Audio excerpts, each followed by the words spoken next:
Can you tell us how your daughters inspired the Frozen world? Well, it was Chris Buck originally who inspired us, and he showed us this beautiful piece of artwork where Elsa was throwing snow up, and Anna was there completely delighted. Like, it was the best thing she'd ever seen. And we witnessed that in our own two girls because they are 4 years apart, and the younger one thinks that the older one hung the moon to this day. And I was like, I want to write about that. That's awesome. Can you just, change is a big theme in this film. Can you talk to us about that and the song Some Things Never Change? Well, Some Things Never Change is a song that we had to write in order to reconnect with the characters in the present day. In their happily ever after from the first film still. So they're all relatively happy. And Anna especially is, she's gotten everything she wanted at the end of the first film. So it starts with Anna, and then we go around each character. We see Kristoff, we see Elsa, and we see the town, and we see that maybe they aren't all unhappy, but there's something restless, and there's things that need to happen in order for them all to move on with their lives. And in the very end, we see Anna needs to move on too. But we wanted to reconnect with the characters we love with a song that makes us feel back in Arendelle. The song Into the Unknown, 3 parts to it. What does it tell us about Elsa at this point?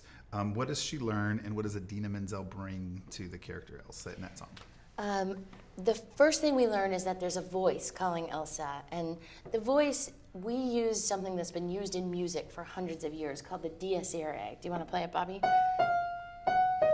And you want to tell them a little bit about dies Well, irae? it means danger or death. It comes from ancient scripture for the church, and lots of composers have used it. We also combine it with this style of singing from Norway called kuning, which is a shepherdess call to the cattle, and the cattle follow the call home. And in a way, that's what's happening with Elsa.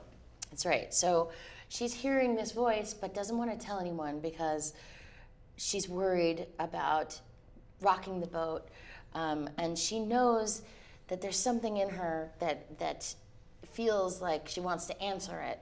And so at 3 a.m, she has a dialogue, and at first she's resisting it. So you want to give the 3 a.m. feeling of, so I can hear you, but I won't.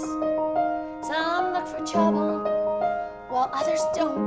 So it has that kind of feeling. But then as she starts to give in to that voice, it gets this drive and starts to seduce her. So do you want to go, I've had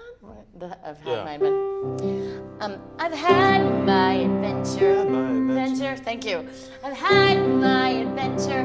I don't need something new. I'm afraid of what I'm risking if I follow you into the unknown.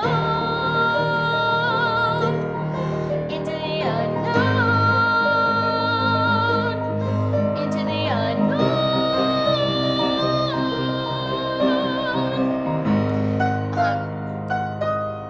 And it's sort of calling her. That's very high to sing. And you did it so well. Thank you. What's interesting about that is, into the unknown, it's an octave, safe boundary, do, do, we know this. Into the unknown, you're stepping out of the boundary into something else. And then, into the unknown, you've just flown the coop. You've just gone way beyond the boundaries, and so it mirrors what's happening in the story. Give to that hair on the back of your neck standing. Last thing, real quick. As I say in the theater, send them out humming. What are they going to walk out humming from Frozen 2? That is up to them. We don't know. We've been humming them all, and we hear from Jen Lee and Chris Buck that animators and people at Disney who are working on the film all have different favorites, but that they all agree that this one's better than the last one.